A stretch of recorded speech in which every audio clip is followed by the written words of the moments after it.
garuu miidhaa isaanii caala kan miidhamu keenya kanatu miidhama. Wallahi miidhaa isaanii caala keenyatu miidhama. Fakkeenya waggaa sadaffaa kana akkuma kana Tigree nama meeqa qabani? Gara nama 30 wayii qaban. Akkuma amma ijoollee tana qabatti qaban. Gaafa qabani anatu dirqiidhaan itti fayyadee balaan sun bala nama meeqa irratti deebi'e? Nama 3 qofa irratti deebi'e. Ijoolleen kun wayyaati jechuudha. Namni ilmi namaa akkasitti ofii fudhate laal. Du'uun keenya ergan oolle yeroo obboleeyyan ofii oolcheeti. Anatu dirqiidhaan itti fayyee maleeni jara karaa anatu oofaa jira.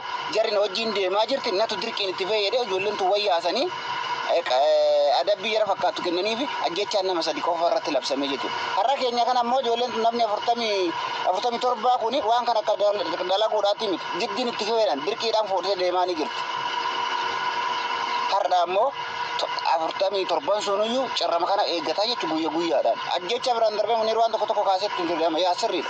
Sodaachisaan adda addaa gocha suukanneessan akka isaan boru irraa laalan yookaan irraa gaabban jechaa fi waan akkasiisan gochaatiin jiran. Kaleessa bakkeetti nama ajjeesanii fi akkaataan namni itti ajjeefamu erga murtiin du'aatti darbite bakka qaba.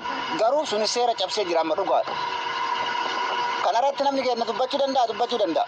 Har'a gaafatti waan tokko kaafte kan dooma ajjeesanii waan haraamaatiin deemtellee jedhullee jira bara. Ilma namaa ta'ee akkuma kan keenya illee dalagachuuf hin biyyaa bahe erga biyyaa bahe garuu ammoo wanti kun harka rabbii irraatti dhufte ilmi namaa illee sababa tokko waan kana dalage rabbamu haga danda'ametti furmaata walii buusuun silaa Oromoo irra jiraata jechuudha. Gammachuu qaba gaafa obboleessi isaa asirraa du'aaru albeedha waraanamaa bakka 5 bakka 6 waraanamaa nasbeen itti dheereffatu inni asii geemii banatee akka nama gammachuu qabu taphata. Ofii garuu rakkoon biyyaa nama baafte kan isaati kun illee takkuma jechuudha. Wal hubachuu dhiiseera namni kenna. Yoo namni sagalee namaa ta'u dhufee ilaalee deema. Fakkeenya namni jala kana dhaabbatee deemaa hedduutu jira jechuudha. Obboleessi isaa achi keessa cinqamaa jiru. Hedduun isaaniitti kan kana buutee dhabame. Sheer gochuun maaliif beekaa namni kenna? Aboo sheer godhaame warri jala kana jirtan harka gatiin kennitu yoo hadha ijoollee tanaallee furmaanni dhabame. Boru nama as deemaa jiru kanaaf furmaanni dhufa. Boru nama karaa ol deemaa jiru kana waan kana irraa barata. Kun ka biyyaa deemaa jiru kanarraa waa dhagaa sheer godhe harka kan keeti. Komaa ooruna akaafisin jedhaati miti boonaan. Ooruna akaafisin jechuu kooti miti. Wanti irra nuti dubbataa jirru kuni waan irra faayidaa har'aallee dhabnu kan boruudhaaf illee waa fayyaduu danda'a. Sheer godhe yoo xiqqaate nam 10 dhaqqabdu sheer godhe komaa mallaqatti hin kafaltu. Walumaa galatti wanti amma ijoollee teenya irra qaqqabe kuni kan du'e rabbi rahmata haa godhuuf. Wanti qalbii nama cabsu har'aas taa'ee haadhatti dawalee ummaati jira. Boru du'uuf deemaa jira, boruun ajjeesaaf deemaa jiran jedhee gaafa haadhatti dawalu haati naa gala jettee amata meeqa eedu. Ijoolleen tun amma mana hidhaa keessatti maatiidhaan irra hedduun quba waliin qaban. Gadi bahee dhabame ilmi kiyya baadiyyaa taree dalagataa jira jetti malee murtiin du'aatti murteeffamee mana hidhaa keessa jira jettee hin beektu. Har'a gaafa silkii barbaadatee inni itti dawalee ummaatti yan ajjeesuuf deemaa jiran abbaa kiyyan ajjeesuuf deemaa jiran inni jedhuun maaltu itti dhaga'ama haadha sanitti. Kanarraa baay'inee dubbachuun barbaachisaadha. Koppiliinkis godhaa taaftaafillee godhaa sheerillee godhaadha. Namoota hedduutu as keessa jiranii yaada kana gadi qabaa gadi bilcheessaatii irraa dubbadha. Hadhaafillee faayidaa dhabdu boruu faayidaa taati. Fakkeenya namoonni namaaf sagalee ta'u namni keenya akka xiqqootti ilaala. Fakkeenya Muniir yoo fudhatte ammoo osoo inni mana baratee irraa akka dubbatu taate namni 5 taa'ee ilaalu. Wanti inni irraa dubbatuu fi garuu kan ilmaan Oromooti baatee miidha yookaan amata meeqa. Wanti keessanuu koppiliinkii godhame. Sheerus godhaa namarratti. Dabaree fudhaa dubbadhaa warri dhuftan baga nagaan dhuftan. Namni yaada hedduu nu dabarsite warroonni asirra jirtan sheer qata kan mana keessa taa'uu bara callisee si dhaggeeffata. Baarri sheer yoo goote rakkoon qabu haadha nuti obboleettiitti sheer gati maqaa olloomni walee uummanni keenya dhagaan jiru sabboontu galatoomii gachaarta. Muniir Abubakar geemii isinif beellamatee beeku obboleeyyan kiyya guyyaa takka waa'ee geemii isin waamateen beeku.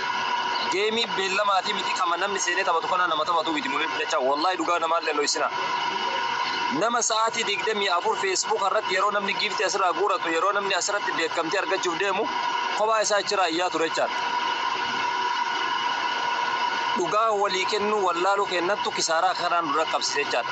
Jallaadhaan keenya ka biyya arabaa keessa jiranillee osoo inni isaanii iyyuu deemanii nama biraatiin leenca bituudhaan kaanii garee wal ijaaree deeman manni kenna jechaadha. Uummata dantaa biisii ta'e uummata kana malee dhugaa walitti muudhaaf jechaadha.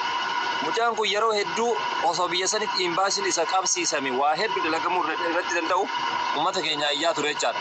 Paartii filatee osoo hin taane bifa filatee osoo hin taane kutaa Oromiyaa filatee osoo hin taane nama namummaan lallabaa ture keessaa Muniir Abubakar isa tokko Facebook irra jecha wayita namni leenca asirra naannessu ويتنامني أسرع قرطمي في أبابوف كان الناس مجان كل أسرع ياتو في فيسبوك الرجال الرأس دركا أبدي كتجيس مال تسجيس كنجرو في سارة محمد في بنت إسلامي في بنت مسوايا وروني جدا ولك جورا مريا سر دجاني جدار وبليوان كيسنا بالله نكالتهم دوغا يولتي من دوغا يولتي مور أنا في وروني كيس جرتا شير كتا وني سند لا كمنجرو جيمي تبع تشانجرو بيلما جيمي سند ما تشانجرو لما هواس كنا ردوبتشونو بوكنا سمونا ما كنا نما بيكف جدار لما ركوا هواس كتي لما ركنا كيسو كتي ودوبت فيار كتا نمني بيكف جدار nama hamachaan jirru nama waajichaan jirru caaltu baale blogga tayyala baasi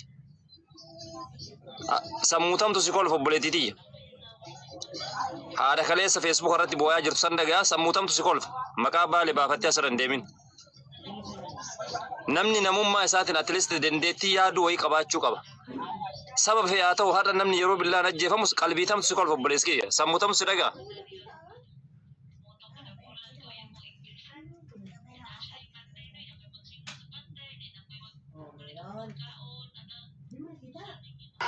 ya galato ma alfadu madda wala bu nama samu kabura fi malum man namu man amatti dagamti ni rabbi ya aboy madira badi min ma don qoro wallahi ladi me rabbi sadadu obole sakan ke ka du'a jiru ka hadatti da wale na da du'a jira yero waye sawodu batama afa abo rabbi gum bar homa be ke tin du qarabar homa be ke kanan gode wallahi ladi share gode ko link gode yo ko sitti daga yo na mum ma sitti daga mi